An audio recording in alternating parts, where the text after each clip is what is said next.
Mesdames, messieurs, bienvenue dans cette vidéo. C'est IDFixel, le chien le plus humain du PAF. Et on se retrouve pour WrestleMania 41 actuellement devant moi sur mon écran. Ce show a eu lieu entre samedi 19 et dimanche 20 avril 2025. Donc cette nuit quoi. Je le regarde moi ce matin et je reviens vers vous après chaque match pour vous donner mon avis. Comme ça, je regarde, je vous en parle, je regarde, je vous en parle. On est dans la réaction à chaud immédiate. Et voilà, on est dans l'instant. J'espère que ça va être un très bon show. J'espère. En tout cas, voilà, pour moi, il est 9h du matin. Ouais, c'est ça, il est exactement 9h du mat. J'ai bien dormi, donc on va voir si ce show me tient éveillé et me fait vibrer. En tout cas, pour cette première nuit. Allez, let's go, on se retrouve un petit peu plus tard.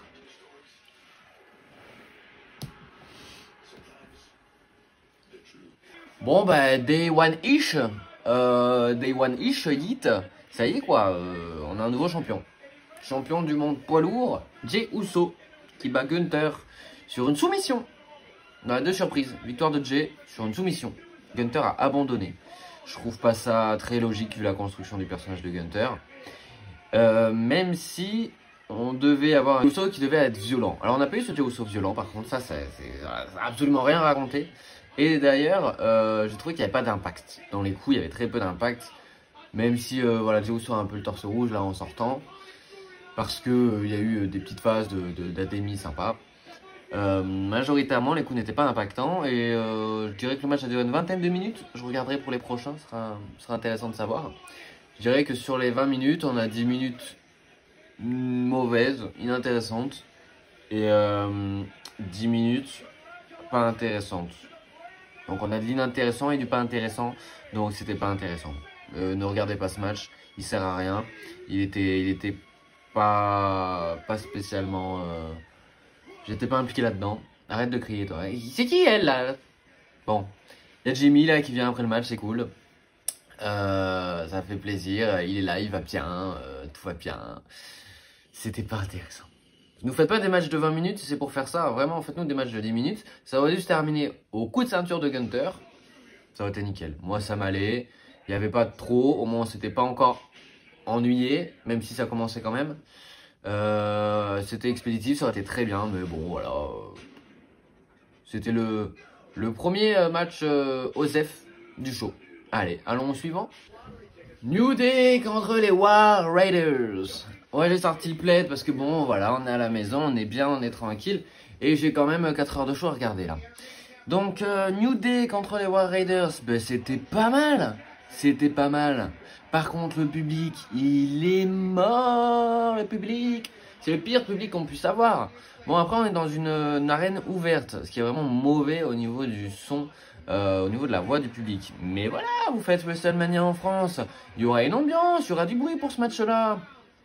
Et puis, c'est pas comme si Jey Uso contre Gunther leur a pris toute leur énergie, hein. Je pense pas. Donc, s'ils n'ont pas fait de bruit, c'est juste que bah, c'est pas un super public, tout simplement. Et bon, ils s'étaient pas investis en termes généraux, ça se comprend. Malheureusement, pas de Biggie. C'est ce qui aurait pu sauver le match. Pas de Biggie. Victoire de New Day qui devient champion. Et voilà. Et Xavier Woods, qu'est-ce qu'il est beau. J'adore voir Xavier Woods. Mettez des gros plans sur lui tout le temps. Je trouve qu'il a... je trouve qu'on voit beaucoup d'émotion dans son visage. Et c'est hyper important pour rigoler, pour être énervé, pour les détester. Je trouve que Xavier Woods est génial. Donc voilà, bon match. Finish... volé, histoire de dire, mais bon, j'ai pas compris. Quand tu t'intéresses au catch depuis longtemps, il y a des détails qui peuvent déplaire. Et par exemple, la position de l'arbitre, par rapport à la triche, ben, c'est hyper important. Parce que si tu regardes la position de l'arbitre et que tu te dis, là, normalement, il aurait dû voir la triche, bah, du coup, ça marche pas. Du coup, ça marche pas la triche, sachant qu'il la laisse passer. Donc c'est des petits détails comme ça qui moi m'ont fait le finish un peu incompréhensible du coup. Mais ok. Donc là on a Jade Cargill contre Naomi pour le prochain match. Allez, on va regarder ça. Ah oui, et War Raiders aussi, leur tenue assez ridicule. J'ai trouvé qu'il y en a Obélix là, c'était... Non, ça m'a pas trop plu. New Day par contre stylé. Stylé, stylé. Allez, c'est parti. Alors, Jade Cargill contre Naomi. J'ai beaucoup aimé déjà le petit spot avant l'entrée de Jade Cargill avec le beau temps et la tempête qui arrive. J'ai trouvé ça très marrant. Ensuite, que dire? Les décolletés des catcheuses, s'il vous plaît, faites quelque chose d'adapté au catch. Je sais pas comment dire, d'adapté, qui soutiennent. Voilà, un soutien-gorge qui soutient quoi.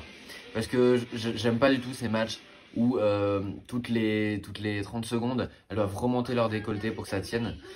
Ça me déconnecte et je pense que ça les déconnecte. En fait, je pense que ça les déconnecte, du coup ça me déconnecte. Voilà. Victoire de Jade Cargill, évidemment, hein, on s'en doutait. Ce n'est pas un squash, ce n'est pas un squash. J'ai pas regardé du coup une nouvelle fois la durée des matchs, mais je dirais qu'il a duré une dizaine de minutes, une quinzaine de minutes, 12 minutes on va dire. Aucune idée, hein, je vous dis ça comme ça. C'était pas dégueu, c'était pas dégueu. Niveau transition, Jade Cargill a encore beaucoup de mal. On la voit souvent regarder son adversaire, à attendre que la chose arrive, ou voilà, dans les transitions, dans de lutte, de choses comme ça, un peu de lenteur. Peut-être que Naomi est aussi responsable de ça. En tout cas, c'était pas un mauvais match, il n'y a pas grand chose à en dire. Pas eu de gros botch. Une nouvelle fois par contre, s'il y a un truc, moi je ne comprends pas la fin des matchs de Jade Cargill. Et notamment sa prise de finition, comment elle est amenée à chaque fois. Je ne sais plus comment elle s'appelle. Mais la manière d'amener cette prise de finition, j'ai l'impression qu'il se complexifie tellement la vie. Quelque chose que je n'arrive pas à saisir. Ce truc de... On fait une prise comme ça, puis une prise comme ça, puis hop, et on arrive à la mettre en position. Juste mets en position de finition, et puis tu l'as fini, et puis c'est tout. Mais là, j'ai l'impression qu'on a besoin de mettre une couche sur une couche sur une couche. Et ça rend pas la chose meilleure. Franchement, ça rend pas la chose meilleure. J'ai bien aimé la powerbomb, elle était sympa. Si, la powerbomb était sympa juste avant. Mais voilà, sinon, pas grand chose à dire. On attend la suite. Je ne sais pas encore ce que ça va être comme match. Ah oui, aussi le ring. Mettez encore plus de logos sur le ring. Je pense qu'il en manque un petit peu. Il y a encore un peu de blanc. Il y a encore un peu d'espace vide. Non mais, n'importe quoi. Alors, ça va être donc le LA Knight hier contre Jacob Fatu pour le titre des États-Unis. Ça va être bien. Jacob Fatu contre LA Knight. Et je sais pas si vous avez remarqué, mais Jacob Fatu, il bouge un peu comme Boogeyman. Comme ça, là. Quand il rentre sur le ring, là, dans son entrée. Je pense qu'il y a des liens de parenté, hein, j'en sais rien, mais peut-être pas au courant. Mais il a un truc avec Boogeyman, c'est sûr. Bon, ce match. Court, il a duré 10 minutes. Il a duré 10 minutes pour un changement de titre. 10 minutes, voilà. Bon, assez bizarre du coup quand même. Je l'ai regardé 2 fois, parce que je l'ai regardé une fois. Et le match ne m'a pas pris. Donc j'étais pas mal sur mon téléphone, j'ai pas suivi tant que ça. Donc je l'ai re-regardé. Je me suis dit, mais non, mais là j'ai rien à dire, faut que je le re-regarde. Je l'ai re-regardé. Ben j'ai toujours pas grand chose à vous dire. En fait, donc victoire de Jacob Fatu, changement de champion, Jacob Fatu champion des États-Unis, c'est cool, c'est très bien, c'est mérité, il est très bon. Et la plupart du temps dans ce match, j'ai l'impression qu'ils ont cherché à monter sur la 3e corde. Je sais pas combien de fois ils sont montés, mais c'est ce qui les a beaucoup fatigués en 10 minutes. Si je compte 2, 4, 6, ouais, ils sont peut-être montés 8 fois sur la 3e corde dans un combat de 10 minutes. Assez énorme. Et donc, c'était beaucoup. Break, action, break, action, break, action. Genre une action. Autant des fois, il y a eu des matchs là où c'était l'inverse. Autant là, c'était vraiment, il se passe rien. On grimpe à la corde, on grimpe à la 3e corde. On contre une prise, on en met une. C'était très carré, très peut-être même scolaire, je pourrais dire ça. Bon, mais c'était pas mauvais. En même temps, c'est un match de Jacob Fatu, c'est lui qui gagne au bout de 10 minutes. On passe au match suivant, pas grand chose à vous dire.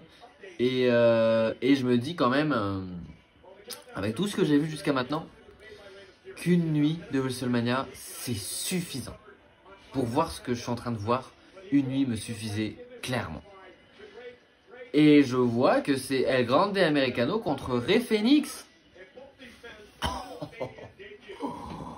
Rey Mysterio, qui est donc bien blessé. Oh, le pauvre, il doit être dégoûté. Même si bon, des WrestleMania, il en a fait. Mais oh, c'est con. C'est con. Bon, après, Rey Fénix, c'est un très bon catcheur. Ça va être le show stealer. À mon avis, là, c'est le show stealer de la soirée. Mais oui, une soirée pour WrestleMania, c'est suffisant. C'est suffisant de tout mettre en une soirée de 4 heures, 5 heures. Et on met tout. Parce que là, franchement, je sais pas ce que je suis en train de voir. C'est pas palpitant, c'est pas historique. WrestleMania, normalement, c'est historique. Donc voilà. Allez, on se retrouve à la fin de ce match. Grande Americano. Inconnu, on ne sait pas qui c'est, contre Rey Fénix. El Grande Americano contre Rey Fénix. Et ben c'était pas mal. Voilà. Fin de l'analyse. Cette première soirée de WrestleMania est extraordinaire. Ouais. À part ça, El Hijo del Vikingo, il en est où là, la AAA? Parce que j'aimerais bien qu'il vienne à la WWE, ce serait bien. Qu'est-ce qu'il fait là d'ailleurs? Est-ce que c'est un signe? Est-ce que ça veut dire quelque chose? Je ne sais pas. Ça me ferait plaisir en tout cas de le voir. Bon, gracias. C'est maintenant Tiffy Time. Donc Tiffany Stratton contre Charlotte Flair. Entrée de Tiffany Stratton, bien sympa. Avec ses petites boîtes de Barbie, là, bien cool. Bon, mais ce show, je sais pas où il va. Mais il va pas dans un endroit hyper intéressant. On attend le main event. Entrée de Charlotte Flair, on aura au moins ça de sympa. Même ce match, je l'attends pas du tout. Je sais très bien que ça va être qui va faire les meilleurs moonsaults. J'ai l'impression que toute la soirée c'était ça quasiment. Je sais pas. Je suis vraiment pas. Je suis pas engagé là. Entrer avec une voiture en plus de Charlotte Flair, c'est la deuxième. Les Knight, il a déjà fait ça. C'est pas original si vous l'avez déjà fait juste avant. Et les Knight en plus l'a très bien fait. Parce que il avait un petit sourire de con là, c'est très sympa. Là, Charlotte Flair qui fait la même entrée, bah non merci du coup. Non merci. Bon, allez c'est parti. Il pleut. Il pleut là-bas. Voilà. Non, à part ça, Charlotte Flair contre Tiffany Stratton. Eh ben peut-être le meilleur match de la soirée, peut-être bien, oui. Déjà Charlotte Flair, est-ce que c'est pas un peu Miss WrestleMania? À chaque fois qu'elle est dans un match à WrestleMania, elle fait briller le match. Très bien déjà. Effectivement, garde de moonsault, pas tant que ça. Par contre, on a des prises impactantes. Comme je disais, là on a des powerbombs, des spinebusters. Ça claque. Quand ça tombe, ça fait du bruit. Donc très bien, très bien. On a la victoire au final de Tiffany Stratton. Et pour sa jeune carrière, battre Charlotte Flair à Mania, c'est très bien pour elle. Félicitations. En tout cas, beaucoup d'améliorations dans son catch depuis le tout début. Donc voilà, pas de botch. Un match qui s'est bien déroulé. Et pas mal de chorégraphie. Quand même, dans ce match, pas mal de chorégraphie. Mais pas dans le mauvais sens du terme. On est sur le main event. Il était temps que cette nuit se termine. On a encore une très belle tenue de Rollins. Là, par contre, ça va être bien. Là, par contre, ils ont intérêt à me faire vibrer. Parce que jusqu'à maintenant, je me suis un peu emmerdé. Une nuit 1, vraiment pas à l'honneur du spectacle de WrestleMania. Pour l'instant, c'est vraiment pas ça. Je dis pour l'instant, mais de toute façon, il reste plus qu'un match. Donc autant conclure tout de suite. Cette nuit 1 n'est pas satisfaisante. Cette nuit n'est pas satisfaisante. Allez, on est parti pour le main event. Les gars, je viens de mettre pause. Je viens de mettre pause parce que je crois qu'à la fin du combat, j'aurai la tête vraiment ailleurs. Je viens de mettre pause dans ce main event. C'est l'heure du main event entre CM Punk, Roman Reigns et Seth Rollins. Je mets pause pour vous dire qu'actuellement, dans les shorts de la chaîne, nous parlons du premier WrestleMania de CM Punk. Dans le prochain short, nous parlons du premier WrestleMania de CM Punk. Donc n'hésitez pas à vous abonner. Et voilà, alors que nous allons parler du premier WrestleMania de Punk, nous avons ici Living Colors qui fait Cult of Personality en live, comme à WrestleMania 29. Voilà, donc je continue ce match qui démarre plutôt bien. Qui démarre plutôt bien. Belle petite séquence, peut-être belle petite promo pour Punk avant de rentrer. Et voilà, alors qu'il vient de se prendre un coup de poubelle, là, on va pouvoir reprendre et on en discute. Eh bien, regardez, c'est simple, on en discute dans 3, 2, 1, maintenant. Paul Heyman l'a fait, il s'est mis du côté du Messi, de l'architecte, de Seth freaking Rollins. Il l'a fait, on le voulait, je le voulais tellement. C'était la meilleure solution si on n'avait pas de nouvel arrivant dans le roster. C'était ce qu'il fallait faire pour vibrer. Super. Un match d'une trentaine de minutes, un peu plus de 30 minutes. Wow, excusez-moi. Match d'une trentaine de minutes qui est en train de se terminer là. C'était très bien. On a eu une période où Roman Reigns servait juste à mettre des spires et à se prendre toutes les finishes des autres. Ça a un peu tourné. Il y a eu beaucoup de finishes. Ça, c'est sûr. Mais on s'en doutait, honnêtement. Il n'y en a pas un qui était en dessous des autres en termes de catch. Je suis aussi content parce que les 2 tables ont été détruites. Depuis le début du show, je voulais qu'une de ces tables, au moins une, soit détruite. Les tables des commentateurs. De toute façon, les tables sont toujours, à un moment donné, dans un pay-per-view, détruites. Au moins une. C'est obligatoire. Donc, écoutez, bon final. Seth freaking Rollins, rejoint par Paul Heyman. Ce filou de Paul Heyman, Paul Heyman, il est incroyable quand même. Paul Heyman, c'est... Hors catch, est-ce que c'est pas le number one? Hors catch, enfin, dans le catch, mais hors catcher, peut-être le number one. Incroyable. En tout cas, voilà, hop, j'enlève le son. Fin de cette nuit 1. Merci le main event, merci. On a eu un main event qui ressemblait au moins du WrestleMania, même si c'est un main event qui n'est pas non plus hyper original. Hein, on s'attendait à ce qui s'est passé quand même. Je prends une rivalité qui a eu lieu cette année, la rivalité Damien Priest-Punk. Pour moi, a eu des matchs plus intéressants que ce qui s'est passé ce soir. La rivalité Liv Morgan-Rhea Ripley, il y a eu des matchs plus intéressants que ce qui s'est passé ce soir.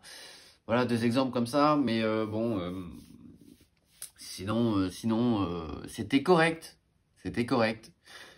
Peut-être un 2 étoiles sur 5 si tu enlèves le main event, 3 étoiles si tu mets le main event et que tu fais une note moyenne de tout ça. Parce que, ouais, 2,5, ouais, tu mets tout a été moyen sauf le main event en fait. Tout a été moyen plus. Pour le match peut-être LA Knight, Jacob Fatou. Et qui était moyen plus, le reste moyen. Charlotte Flair, Stratton, c'était pas mauvais non plus, moyen plus. Ouais, le reste c'est juste passable. Enfin, c'est bien, c'est bien, c'est sympa, c'est gentil, c'est gentil. Fin de cette nuit 1, un peu pas ouf, un peu déçu, mais remarque, on s'attendait tous à ce que la nuit 1 soit moins bonne que la nuit 2. Donc, on se retrouve demain pour la 2e nuit de WrestleMania 41. J'espère que vous serez présents. N'hésitez pas à laisser un commentaire et à vous abonner. Je vous dis à la prochaine. N'hésitez pas à partager la vidéo aussi. C'était Idéfix. Des bisous. Ciao.